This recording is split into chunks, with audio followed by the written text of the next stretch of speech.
Hi guys, Steve, not up at the property, but instead at my home here on Long Island, and I brought the batteries home so I could put them on the charger. And I've been charging them for a long time. They're both fully charged, and I actually took the charge off. I unplugged the charger about half an hour, 45 minutes ago off of this one. And the front one's been off since last night.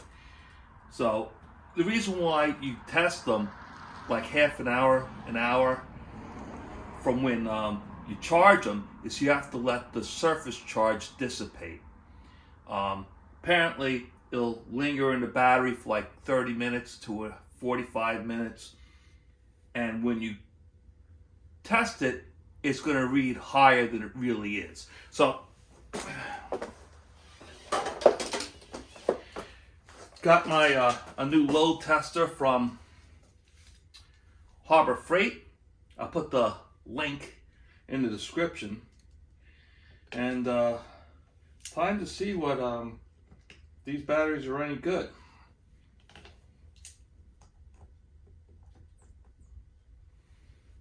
Okay. Well, that one's reading kind of high, well over 12. And this might have some of that surface charge left in it. But when we hit the load, yeah, it's still well in there. I mean, it has a range here, and I think these batteries are something like 800, 900 cold cranking amps. I couldn't find the specs aren't on the battery themselves, which is annoying. And I couldn't find the specs anywhere online. So this one looks like it was almost 13 volts, and it dropped to like 12 and change. That battery may still have some of the surface charge in it. Let's take a look at this one. Yeah, this one is right on the borderline. It is at like 11 volts. So for 800 cranking amps, it's still barely in the green. But then when we hit the load, it drops down. It's down to 6 volts. This battery's no good. The other one,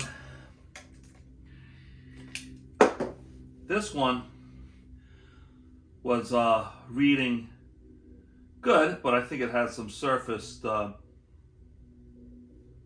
charge left in it. So, boy, could that have been right?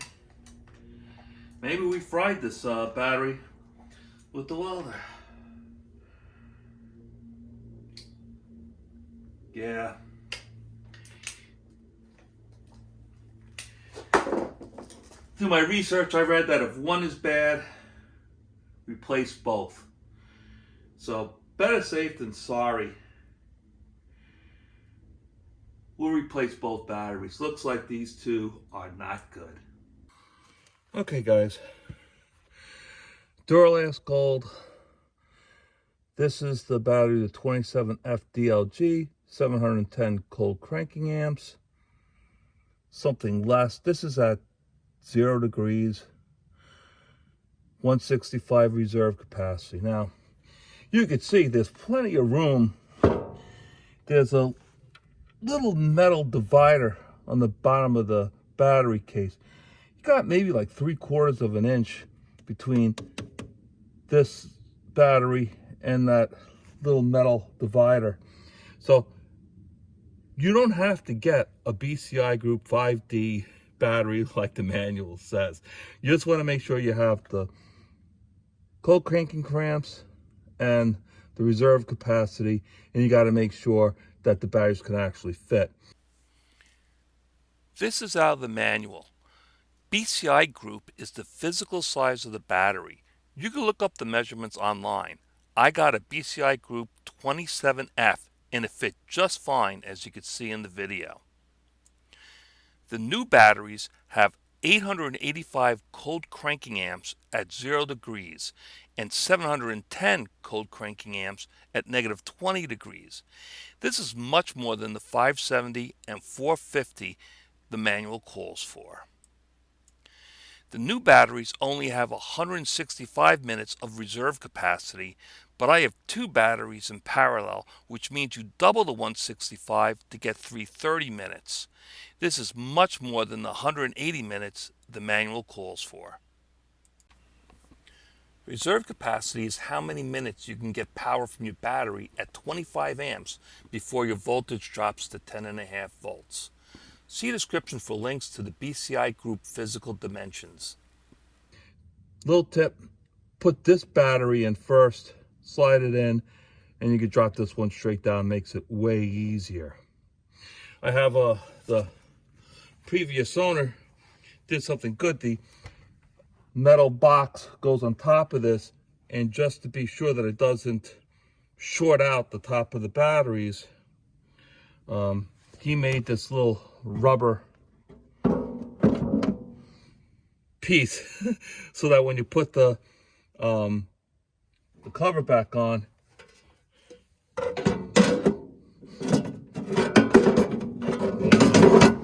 it doesn't short out on top of the battery and set your backhoe on fire.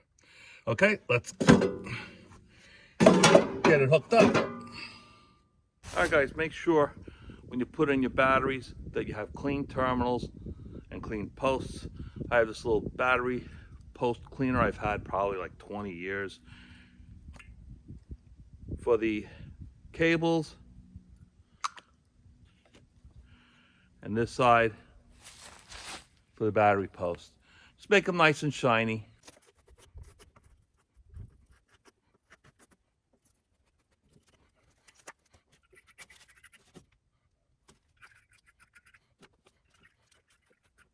Previous owner did a good job of keeping everything tidy and neat and clean. So these are already pretty clean. All right, let's hook them up.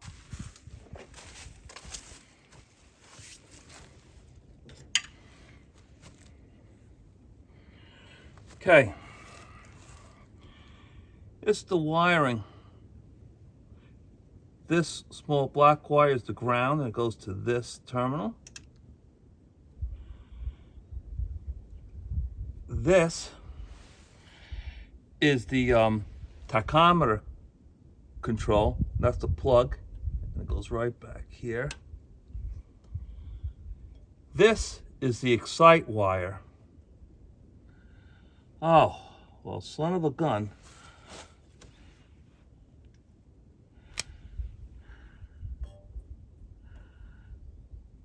I see that it's split and exposed. Maybe that's why it's not telling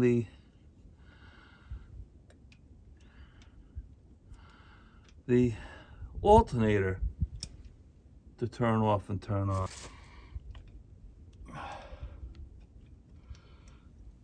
See? Right here. Wire split. It's open. Maybe it was shorting out against something.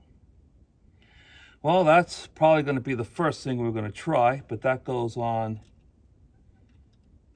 here in the main terminal. Goes here.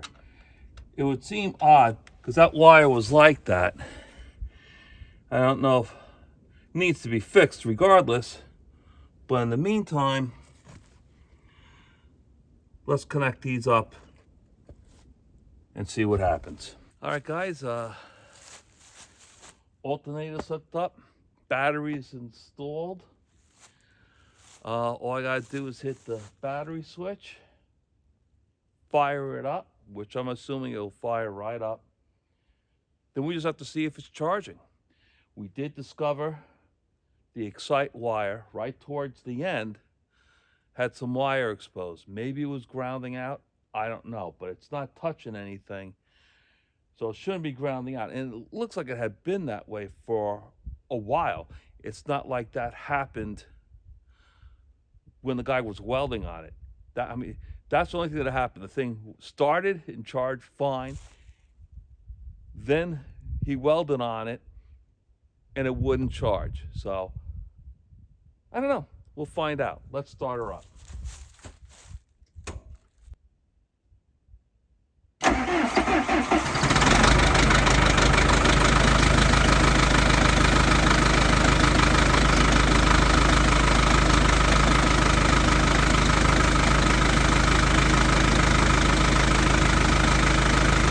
Okay. I think the oil light's on just because it's really cold and it's warming up. But you see the idiot light is on for the volts.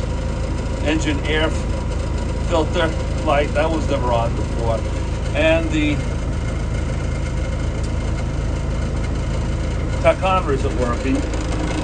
Now when I hit on the directionals,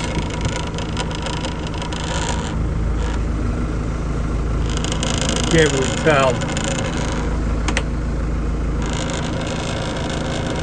Now nothing's happening. Huh. Well, these are the problems we got. Alright, let's try the fuse. Also, that's showing 12.5 volts, means it's not charging.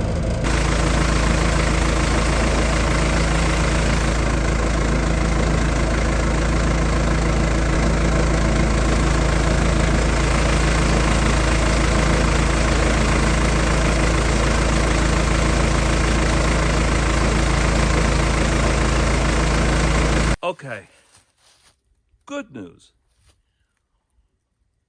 I jumped the exciter switch to the positive side of the alternator, the battery side, and popped back into the cab.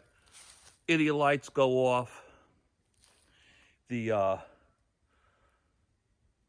tachometer starts working, and it's charging. So now we know what the problem is. Now maybe it's that part of the wire. So now I just got to start testing where that where the wire went bad. That seems odd. Or it might be that wire has a fuse on it. The fuse panel's right there. I'll check. I have nothing to lose. One thing that's real important, when you're not running and you're jumping the exciter wire, you got to take it off when you turn off the backhoe because it starts to discharge the battery. So, and one more thing, when I had it on there, it was charging, but the tachometer was bouncing, and I had read somewhere that if you do that, you really should put a diode in the circuit somewhere. I just don't know what size diode. I'm sure I could find out, but that will at least not kill off the batteries. So let's get to the fuse block. All right, took a bolt out here.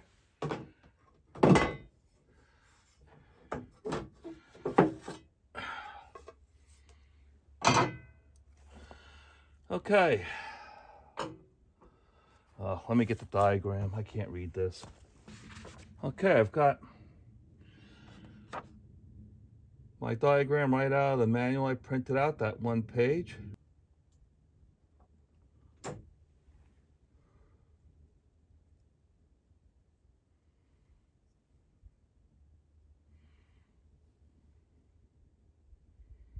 Son of a gun. I think it looks burnt. This is 7.5.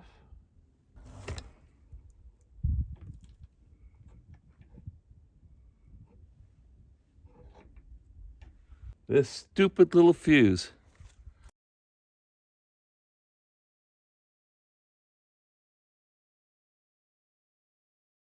It looks like this stupid fuse is burnt out. So I got the alternator, I got the jump wire pulled off. I got a new fuse in there. Let's see what happens.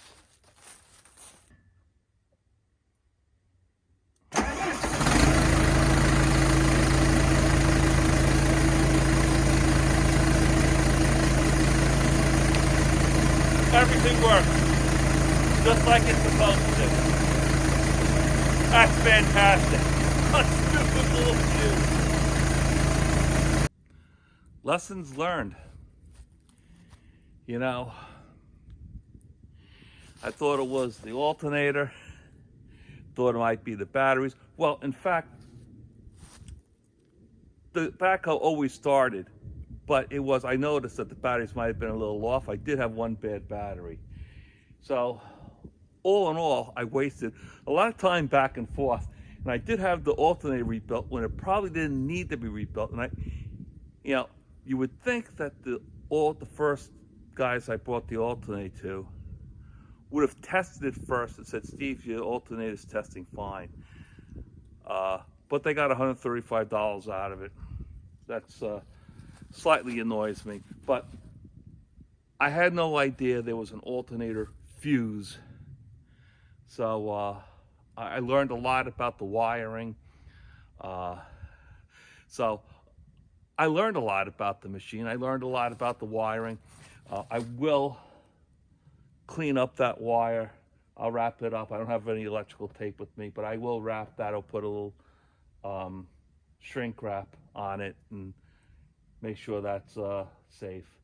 So bottom line is, my machine is good to go now, and we could do another video testing out the mechanical thumb, and we can move those boulders. So we're in good shape, guys.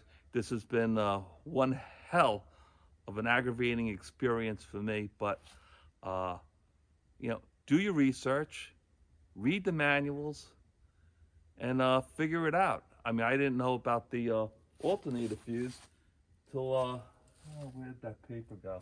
I had a page. I was going through the manual, and I was looking at the fuse block, and I saw alternator fuse. Son of a gun. That did it. All right, guys. Thanks for following along with me on this journey. I'll catch you next time.